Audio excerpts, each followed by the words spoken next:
mais il m'a dit que ça lui dérangeait pas du tout. Je vais garder ton secret et... Est-ce que je peux te voir après l'école?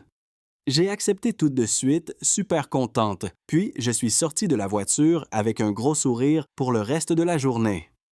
Rencontrer Jim, ça y a été la meilleure affaire qui me soit arrivée. Il venait me chercher après l'école, puis il me ramenait chez nous. On a commencé à se voir de plus en plus souvent. Un jour, on marchait et on a mangé de la barbe à papa. J'étais vraiment de bonne humeur, jusqu'à ce que Jim commence à parler de son frère. Tu sais, John est pas si pire que ça pour vrai. C'est juste que presque personne le comprend. Je veux même pas entendre le nom de ce gars-là. Les gens, comme lui, blessent les autres juste pour se sentir supérieurs.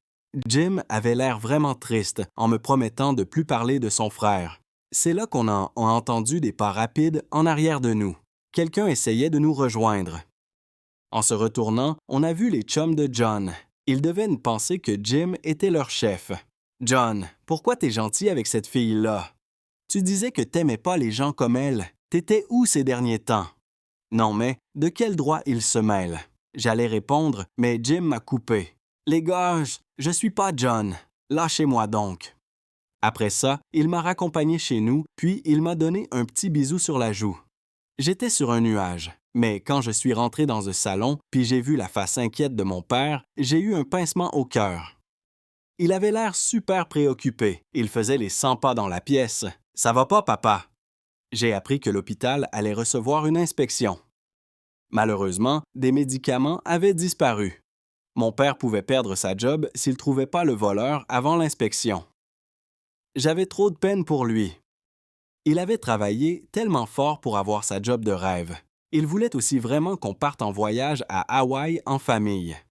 Le lendemain, je suis passé à son bureau avec des cupcakes à la pistache pour lui changer les idées. Mais j'ai entendu une chicane dans le corridor. « Pourquoi t'es venu ici, John? T'es un mauvais fils. Tu gâches tout le temps tout. Maman, s'il te plaît, arrête de crier. Maman, arrête de crier. » J'ai jeté un œil au coin du corridor, puis j'ai vu Bertha avec John. L'infirmière essayait de faire sortir son fils. Je me demandais ce qu'il faisait là, à l'hôpital. Puis là, j'ai remarqué de quoi de louche. Pendant qu'il se chicanait, John a vite pris un trousseau de clés dans la poche de sa mère, puis il a dit qu'il s'en allait. J'ai trouvé ça vraiment bizarre, fait que j'ai décidé de le suivre. Après tout, Super Chic devait enquêter sur un comportement aussi suspect. Ce que j'ai vu m'a vraiment surprise. John a ouvert une armoire à pharmacie avec une des clés et s'est mis à fouiller dedans. « C'est toi qui voles les médicaments. À cause de toi, mon père risque de perdre sa job. Tu t'en tireras pas comme ça. » John a essayé de tout nier. Il disait que c'était juste un malentendu, mais je ne l'ai pas écouté. J'ai appelé la sécurité. Mon père est aussi arrivé en courant en entendant le bruit. John a lancé les clés puis a essayé de se sauver. Quel lâche! Qu'est-ce qui se passe? Faut le retenir. C'est lui le voleur. Le garde de sécurité s'est mis à courir après John, pendant que mon père vérifiait l'armoire, stressé, mais il s'est vite gratté la tête en disant qu'il manquait rien. Même les pilules, disparues la veille, étaient revenues. Il y avait de quoi de pas clair là-dedans. C'est là qu'une infirmière est venue nous dire que les inspecteurs étaient arrivés et attendaient de mon père. Elle a fermé l'armoire, puis l'a accompagné.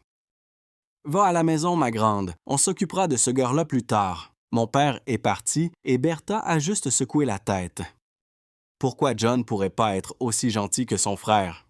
Sérieux, j'aurais aimé que tous les gars soient comme Jim. Il pleuvait dehors, puis, encore une fois, j'avais pas de parapluie. Je me suis donc serré les bras puis j'ai marché dans la rue, toute gelée puis perdue dans mes pensées. J'étais presque arrivé chez nous quand j'ai entendu quelqu'un m'appeler par mon nom. J'ai levé les yeux puis j'ai vu Dean, le gars que j'avais défendu.